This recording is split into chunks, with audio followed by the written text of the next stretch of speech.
ഇന്ന് തന്നെ ഡൗൺലോഡ് ചെയ്യൂ. കാണൂ നിങ്ങളുടെ ഫേവറേറ്റ് ഷോസ്. അവർക്ക് മന്ത്രിയാവാൻ വേണ്ടി അവരമ്മയും മകനും ചേർന്ന് സാറിനെ വീഴ്ത്തിയത്. അതിൽ യാതൊരു ഡൗട്ടും വേണ്ട. സ്ഥാനമാനങ്ങൾക്കും സ്വത്തിനും വേണ്ടി അംബികയും മകനും കൂടി ആരെയും കൊല്ലാനും മടിക്കില്ല. അച്ഛനെ വലിയ പേടിയായിരുന്നു അവർക്ക്. പക്ഷേ ഇനിയുള്ള സമയങ്ങളില് സാറിന്റെ കാര്യത്തില് നമുക്ക് നല്ലോണം ശ്രദ്ധ വേണം. കാരണം സാറിപ്പോ ചലിക്കാൻ പോലും ആവാതെ കിടക്കുന്ന ഒരു പേഷ്യന്റാ. ഇപ്പോഴും അച്ഛന്റെ കൂടെ ഒരാൾ ഉണ്ടായിരിക്കണം. ആ ആള് അച്ഛനെ സ്നേഹിക്കുന്ന ആളായിരിക്കണം. ഋതുവും ഞാനും സാറിന്റെ കൂടെ ഉണ്ടാവും. പക്ഷേ ഞങ്ങള് മാത്രം പോരല്ലോ. അതിനല്ലേ നമ്മളൊരു ഹോം നേഴ്സിനെ വെക്കുന്നത്. അമ്മ, അത് പിന്നെ ഹോം നേഴ്സിന് അത്രയും സ്നേഹം ആത്മാർത്ഥതയുണ്ടോ? ഹോം നേഴ്സിന് നമ്മുടെ കുടുംബത്തിന്റെ ബാക്ക്ഗ്രൗണ്ട് ഒന്നും അറിയില്ല. അവര് അങ്ങോട്ടോ ഇങ്ങോട്ടോ മാറുന്ന സമയത്ത് അംബികയോ മകനോ വന്ന് സാറിന്റെ കഴുത്ത് ഞെരിച്ചാലോ? അയ്യോ മോനെ, നീ എന്തൊക്കെയാ പറയുന്നേ? ഞാൻ പറയുന്നത് സത്യമാണമ്മേ, അല്ലേ? പേടി കൊണ്ടാ ഞാൻ ഇതൊക്കെ പറയുന്നത്.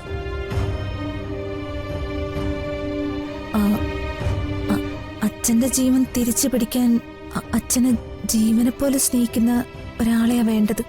ആ ആളായിരിക്കണം അച്ഛനെ നോക്കേണ്ടത്. അങ്ങനെയുള്ള ഒരാളെ നമ്മൾ എവിടെ പോയി കണ്ടുപിടിക്കാനാ? ഒരാള് ഉണ്ട്. ആ ആളെ പോലെ അച്ഛനെ സ്നേഹിക്കുന്ന ഒരാളും ഈ ലോകത്തില്ല.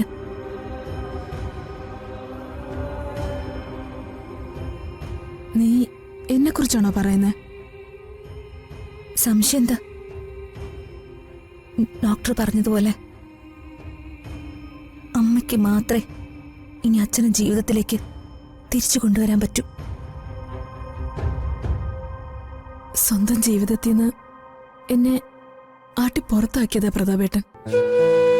ആയിക്കോട്ടെ, അത് അംബികയുടെ ചതി, സാറിനുണ്ടായ തെറ്റിദ്ധാരണ എന്നുവെച്ച് അതിന്റെ പേരില് അമ്മ ഇപ്പോഴും സാറിനെ വെറുക്കുന്നുണ്ടോ?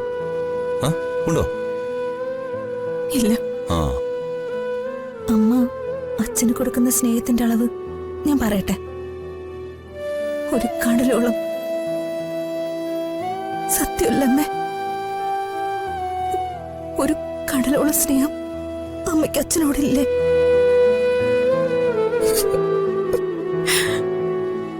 പ്രതാപേട്ടന് വേണ്ടി ഞാൻ മരിക്കും. പക്ഷെ ഇനി ഒരിക്കലും എന്റേതാവരുതെന്ന് ഞാൻ ആഗ്രഹിക്കുന്ന പ്രതാപേട്ടൻ ജീവിക്കണം. എനിക്ക് ജീവിച്ചിരിക്കുന്ന പ്രതാപേട്ടനെ വളരെ അകലെ നിന്നെങ്കിലും കാണണം. അതിനുവേണ്ടി എന്ത് സഹായത്തിന് ഞാൻ തയ്യാറാണ്.